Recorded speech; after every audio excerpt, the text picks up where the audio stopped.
One TV special report.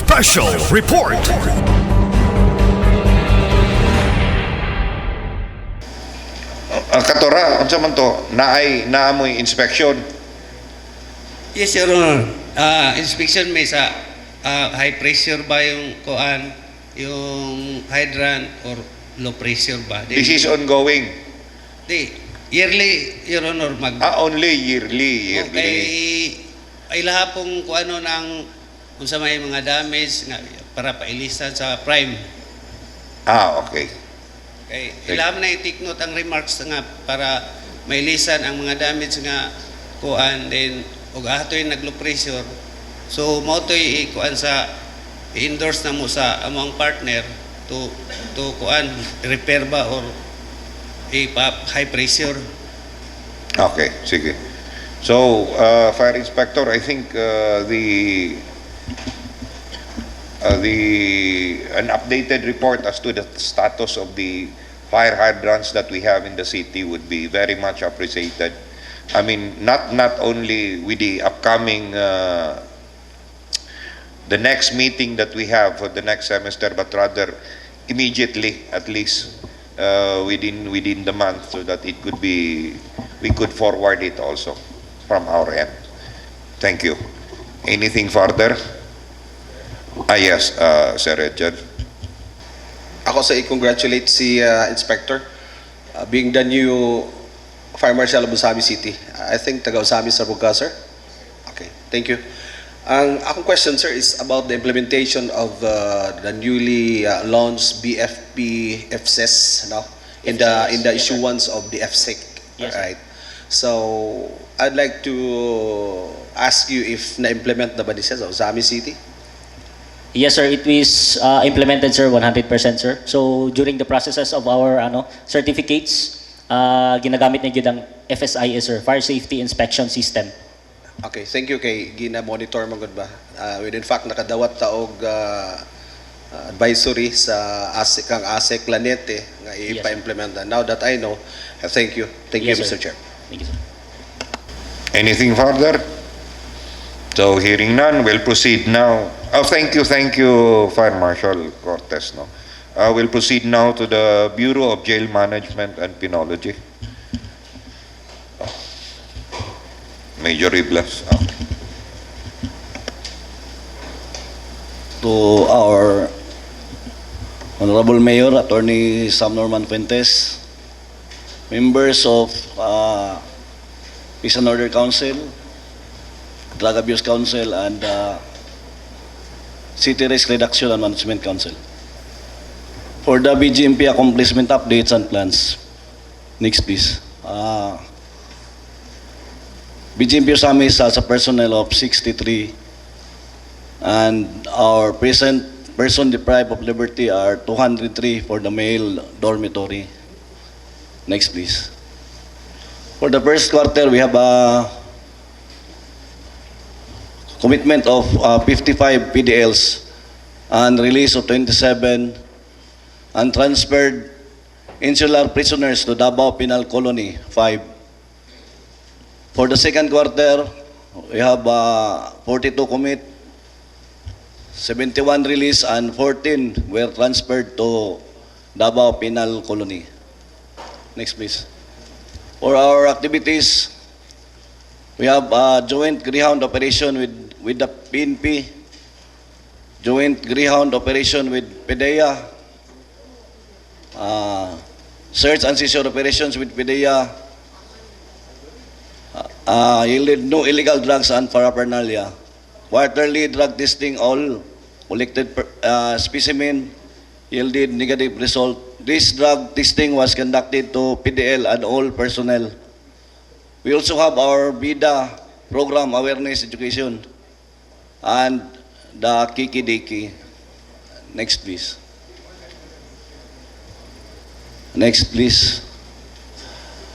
For the Katatagan, Kalusugan at Damayan ng Komunidad program, we have 19 PDL graduates who graduated from that 24 modules. We also have graduates from alternative learning system 21 PDL graduated from ALS, and we have 15 PDL currently enrolled at ALS. We have a functional bakery at Osamis Jail given from the Department of Labor and Employment. Next, please. Our activities included one-on-one counseling, comprehensive health assessment, health monitoring, medical evaluation upon discharge, dental checkup, and information drive. As shown in the picture, that was our activities. We have attended flag ceremonies.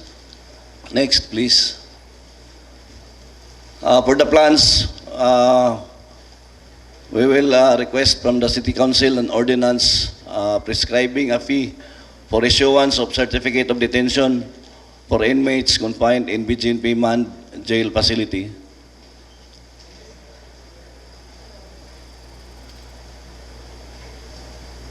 And we also request provision of monthly allowance to BGMP personnel and information drives from government agencies like LTO for this coming quarter for safety driving. Next, please. So that's all. Thank you very much. And kanunay asinso samis. Thank you, sir. Major Ribles. Do council members have any concerns or any query? Robosisto, please. Thank you very much, Mr. Chair. The last POC meeting, Mr. Chair, I read their presentation regarding their construction of a new jail building located in Tinago. May we know from their end, Mr. Chair, regarding the update of their proposed construction jail building, with I think amounting to 2.3 million pesos. Could you apprise, sir, about your possible new building? Regarding the new building, as we have talked with our Honorable Governor, he is in the process of procuring the land in Barangay Sangay Dako. Regarding the funding is already available at the DPWH. Only problem is now is the procurement of the land in which the facility will be constructed, Your Honor. Follow-up. Follow-up question, one more question, Mr. Chair. You have 63 personnel in BGMP with more than 200 detainees. May we know, you asked for a budget last POC meeting regarding the food allowance of our detainees. May we know also if you have enough budget for your personnel? Kaya I believe your services, kaya di mo pwede mo uli-uli na may shifting. Do you have any proposal or recommendation regarding that, Mr. Chair? Regarding the food for our personnel, we will ask the city government for support, Your Honor, because we have a meager budget, magtampo-tampo lang para naikuan na food ang para sa personnel. Wala problema ang sa PDL kay naman sila yung mga budget nila. So for the food, we will ask if the city can support us. With that, Mr. Chair, probably they could include that also in the proposal regarding their food allowance. Kay when I reviewed their proposal, it was not mentioned. Maybe we could include that proposal so that the mayor could discuss regarding your request for food allowance per personnel, Mr. Chair. So if the good BGMP chief is willing, you could write a letter to the mayor. Yes, sir. We already have. Robosisto will be glad to endorse it. Okay? Yes, Your Honor. Okay. Thank So you. any other query for the BGMP? If there is none, we'd like to thank Major Jeffrey Brice for your presentation. And we will now proceed to the next presenter, the Coast Guard Station. May hapon sa tanan. To our respected City Mayor, Honorable Attorney Sam Norman G. Fuentes, to our Vice Mayor, Honorable Simplicia Oneri, to our City Councilors, and the members of the City Peace and Order Council, City Anti-Drug Abuse Council, fellow government agencies, guests, mayong hapon sa tanan. On behalf of Lieutenant Junior Grade Nenel Sumalpong, the Commander of Coast Guard Substation Osamis, I am Petty Officer 3rd Class Gregory Portito, the Petty Officer in charge for operations, and I will be presenting the accomplishments, activities, concerns, and future plans of the Coast Guard Substation Osamis for the second quarter of 2026. We are grateful for this opportunity to share our efforts in ensuring maritime safety, security, environmental protection, and public service within our area of responsibility. Our scope of presentation, for today's presentation, the PCG functions, area of responsibility, disregard na lang ang status of land and floating asset kay naka PPMP na, sir, Mr. Chair. Paningkamutan lang namo to na makuha ang mga requirements. Then maritime security, safety, environmental protection, and other activities, issues and concerns, and ways forward. Next, please. For the Republic Act 9993, which is the Philippine Coast Guard Law of 2009.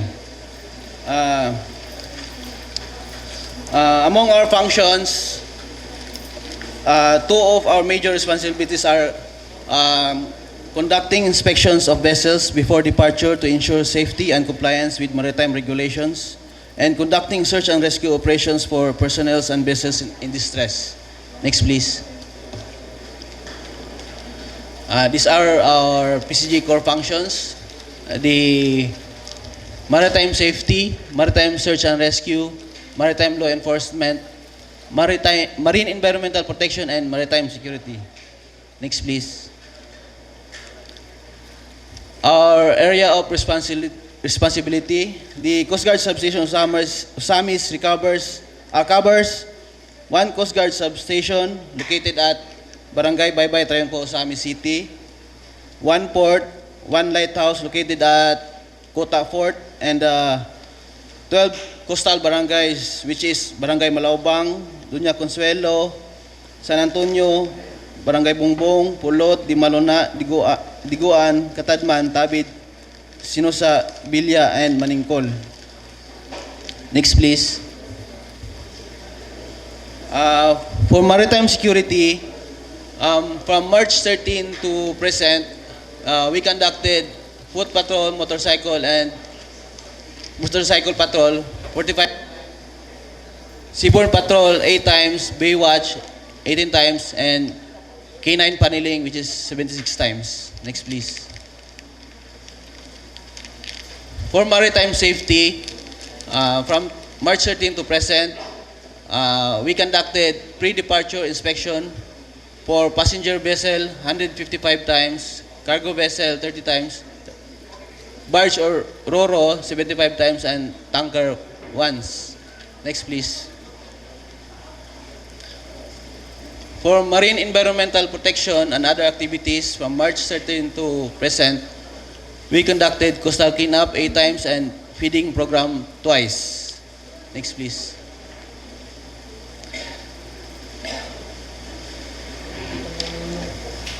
And for our accomplishments,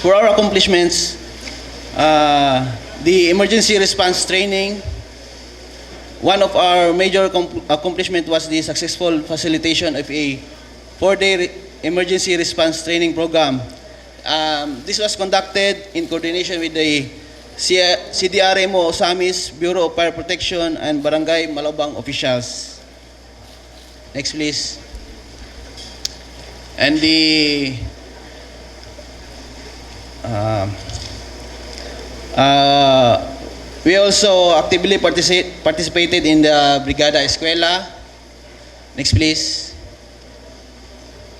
And the Balik Escuela Passenger Assistance Center, which we ensured the safety, security, and convenience of the passengers and recorded passenger traffic included 4,210 inbound passengers and 5,391 outbound passengers. Next, please. And also, for our accomplishment, we conducted canine paneling at Osamis Airport, Osamis City. Next, please. And also, the food assistance to fisher folks. As part of our 6th anniversary celebration of the Coast Guard Station Misamis Occidental, we distributed food assistance, particularly wow pasta to local fisher folks. Next, please. And also our accomplishment regarding Miss Universe Philippines 2026, which we deployed most of our personnel to ensure the safety and security of participants, organizers, and spectators. Next, please. And lastly, the earthquake drill evaluation, together with the Bureau of Fire Protection and the Philippine Red Cross, our personnel observed and evaluated the earthquake drill conducted by the LGU employees. Next, please.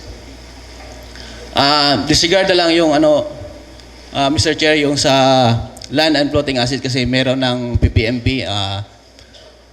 Paningkamutan lang na mo makuha ang mga requirements para makuha na mo. Next, please. Proceed, please. Also sa complete diving gears na nasulod na sa PPMP. Next, please. And also the computer set. Next, please. Ang amo lang Mr. Chair is the Barangay Health Station of Barangay Malaobang, which nag-commit si Barangay Captain na i-allocate sa AMUA after nila mubalin sa new building, pero with approval of our city mayor.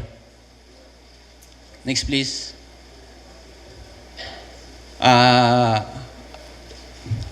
And also, for issues and concerns, water safety training to all coastal barangays, and waiting for the approval of courtesy call to our mayor. And disregard isa. And for our closing, the Coast Guard Substation Osamis remains committed to protecting lives, safeguarding our waters, preserving the marine environment, and ensuring the safety and security of our communities.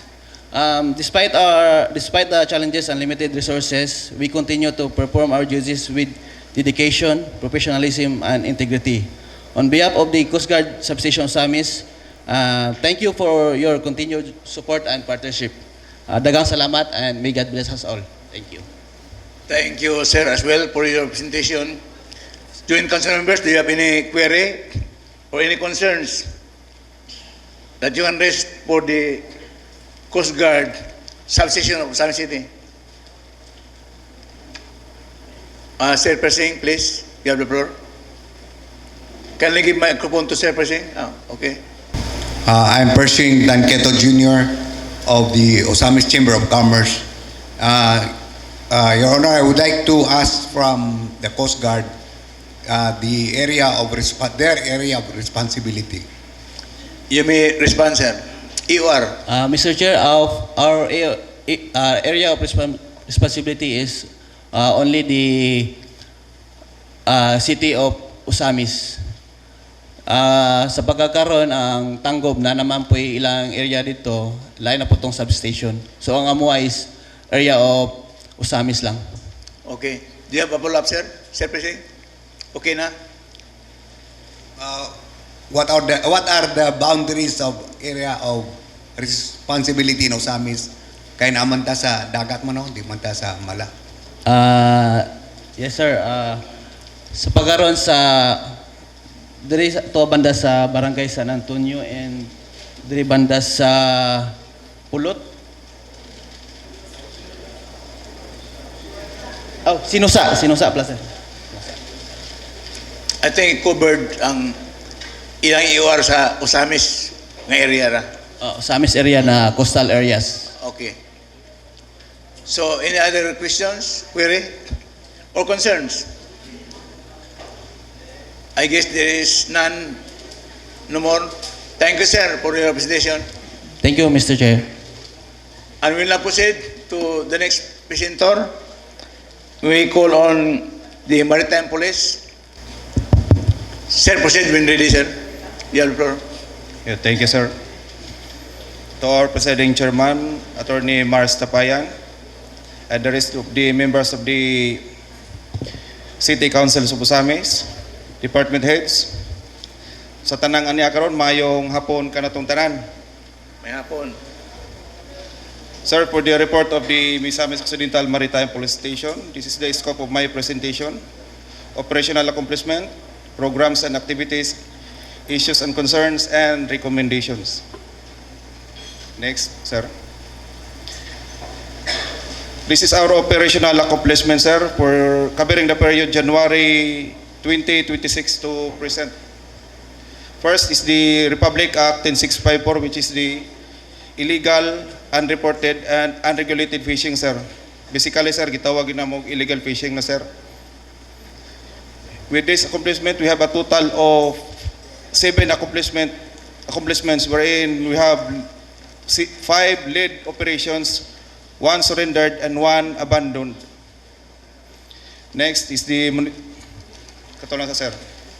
Next is the municipal fishery ordinances. We have a total of 2 accomplishments. We're in kini nga to, sir, lead operations ni sa Maritime Police. Pero actually, sir, daghan pa gid nga accomplishment, wala lang namo gibutang kay ang uban ani mga joint operations namo sa PNP personnel of Osamis Space, PNP personnel of SECAN PMFC, and RMF B10. 10, sir. With regards to RA 9147, which is the Wildlife Act, we have 2 accomplishments, lead operations.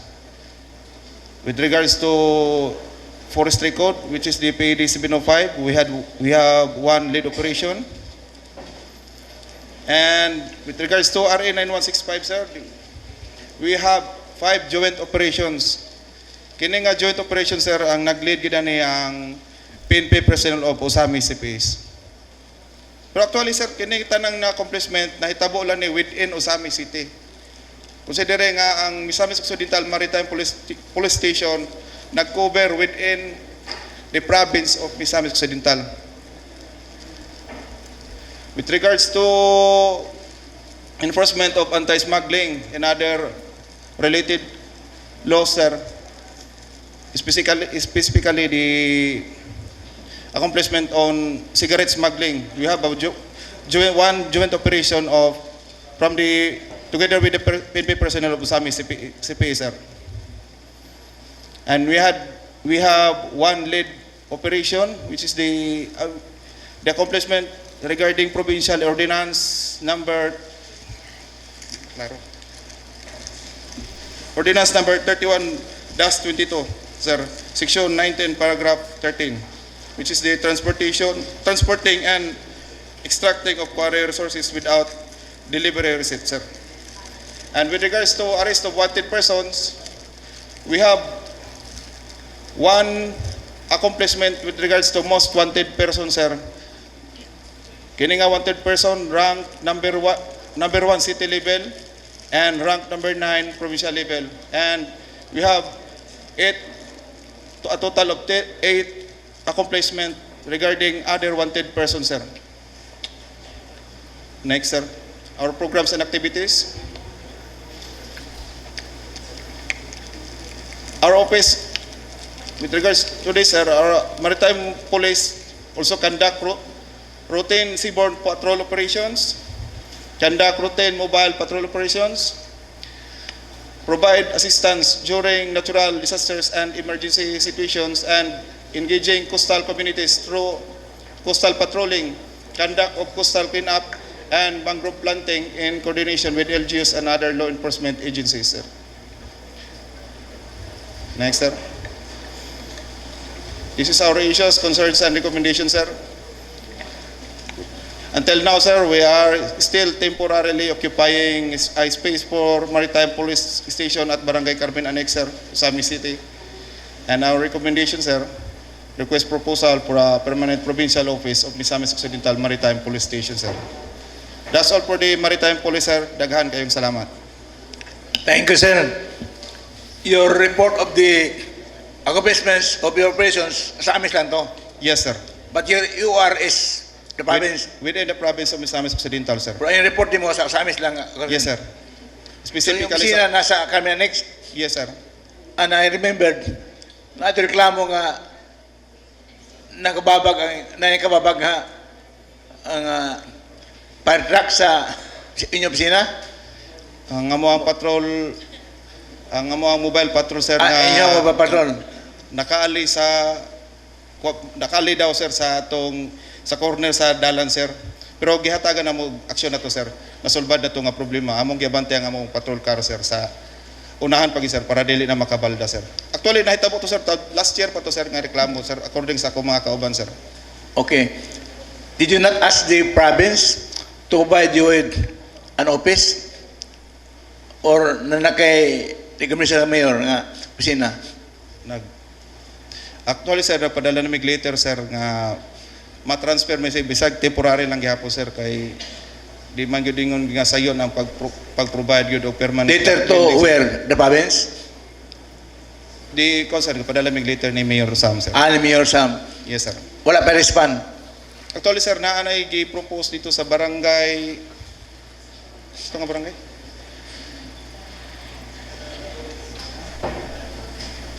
Barangay Katadman, sir. Katong ilahang old nga barangay office dito, sir. Did you make coordination with the punong barangay? Kapitan Apatan? Yes, sir. Na ibakante? Pero nautro na po, sir, kay na po i-propose niya nga lain nga area po, sir. May among i-kuan karon, sir. I-verify na mo, sir. Okay, please pursue that effort. Then please report to the mayor on say update. So the mayor will know kung nanamo opisina wa ba. Please do, sir. Yes, Okay? sir. Noted po, sir. Thank you. sir. So, any query? Sir Hilot, please, you have the floor. May hapon sa tanan. I would like to encourage the maritime group, sir, to invite the 2nd PMIPC and the Osamis CPS during the conduct of seaborne patrol. Aron Bibo.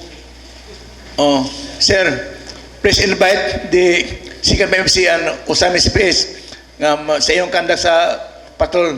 Could you do that? Yes, sir. Noted, sir. Mas nindot ang proposal, sir, para daghan mi ang magdaghan mi magkandak og seaborne operation, sir. Thank you. Thank you, Sir Hilot, for bringing that up. Thank you. So, any other query? Attorney Francis Solita, please. You have the floor. Sir, good afternoon. Good afternoon, sir. This is a question in reference to katong ni Aging Bulan, Mr. Chair. We had the privilege to attend an intervention seminar for the fisher folks of Osamis City under sa BFAR nga program. Ang isa sa mga reklamo sa fisher folks diri sa Osamis, aside from the logistical issues, is that naay mga mananagat gikan sa Pikas, Lanao nga sa Osamis mangisda. However, that same courtesy is not extended to Osamis fisher folks who attempt to fish in the waters of Lanao. So if I may ask, sir, are there any interventions na we can extend to our Osamis non-fisher folks? So actually, sir, kanang reklamo, sir, na receive na namo, sir. Iaksyonan na namo, sir. Actually, di sa pagkakaroon, sir, di lang ginamo yung masapnan dayon, sir, kay kana nga mga klase nga mananagat po, sir, gabantay pud sa amo, ha. Pero maningkamot mi, sir, nga madakpan ginamo, sir, kay para ang dagat na to sa Osamis, ang taga Osamis, sir, po ng mga fisher folks ang makakuan po, sir, makabenepisyo, sir. Pero bale, sir, na nagitay clear kumbaga nga delineation og asa ang dagat sa Lanao, asa ang dagat sa Osamis. Regarding ana, sir, ang makapakuan gid ana, sir, ang BFAR, sir. Oo, ang Coordinate pa BFAR. kita sa BFAR gid, sir.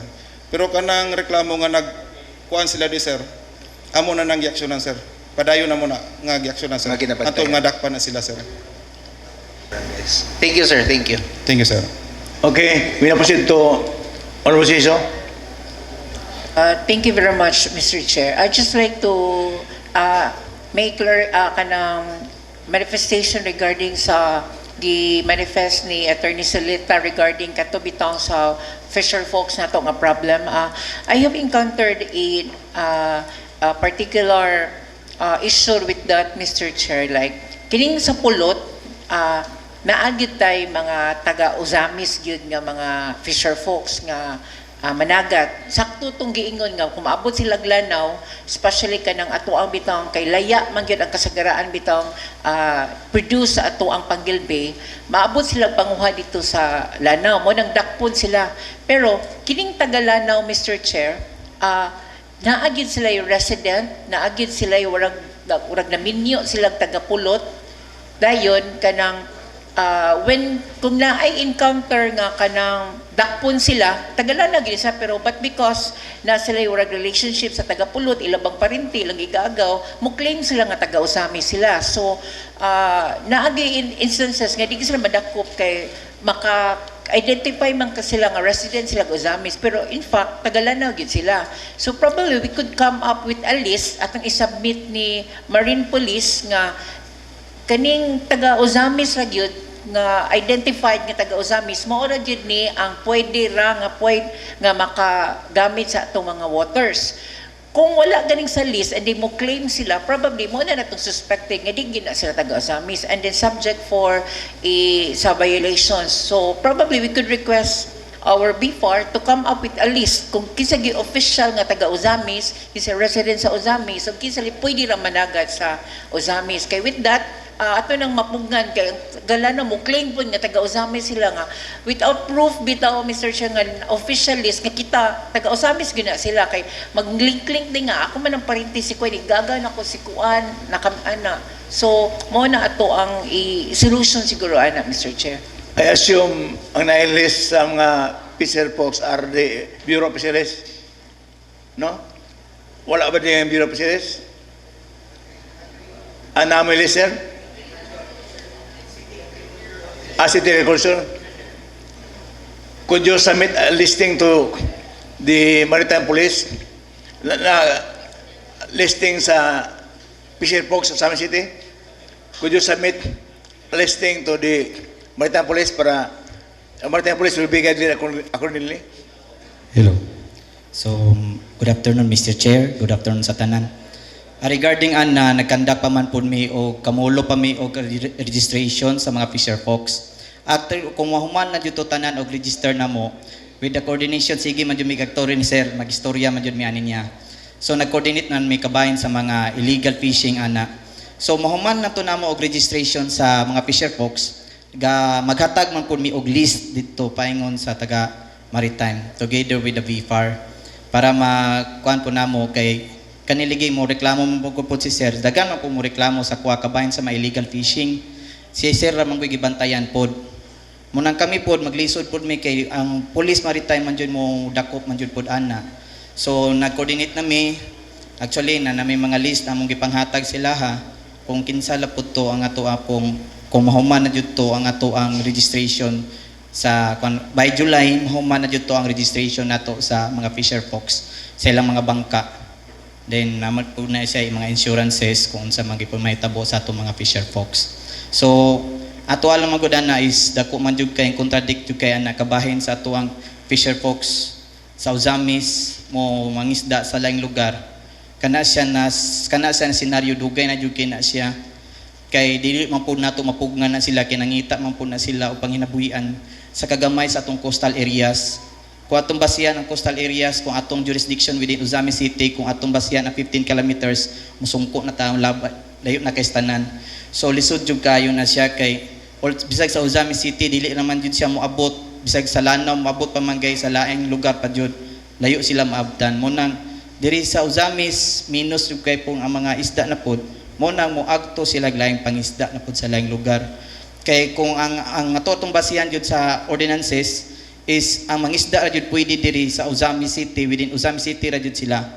Naapoy lain pog rule pod sa laing municipality na sila ra pod didto ang pwede mangisda. Kay naamang gud po tay mga balaod nga ato pong protektahan ang ato ang dagat. sila po napod sila ilang kagalingon mo nang lisod jud pug kaayo na ato na silang kuanon na kontradiktahan kay naman po sila ilang kagalingon balaod. So within sa kuana naman joy kani sa Panguil Bay Development Council, actually kuana na gi-create sa BIFAR na magparehas na og mga balaod within the Panguil Bay na maisa na lang jud ang balaod na sundon sa tanan. So muna among gipaabot nga hinaut na kana siya na Panguil Bay Development Council na nag-compose na siya og 3 ka province sa Zamboanga, Lanao, and Misamis Occidental. Ang sakop ra sa Panguil Bay Development Council ang Uzamis, Clarin, Uzamis, Tanggob, and Bonifacio. So kung kana siya ma-create na nato na siya tanan na kanang sa council, so isa lang jud ka regulation tanan. Dili na kay maglisod si sir sa ato ang pag-regulate sa ato ang coastal waters there is within Uzamis City. And that's all. Thank you. Thank you. You could respond, sir, please. Sir, if I may, sir, kana po nga concern, sir, to sa imo, sir, nga sumangin nga taga diri, sir, may balaan gyapon nato na, sir, kay pangayuan na mo na og permit. Kung walay kapakita nga permit, sir, automatic ato ginang isyuhan og citation ticket, sir. So, is that satisfied, Honorable Chiso? So, in a further query for the maritime, I guess there is none. So, thank you, sir, for your presentation. Thank you so much, sir. We now proceed to the next item in our agenda, the presentation of Usamis Airport Police.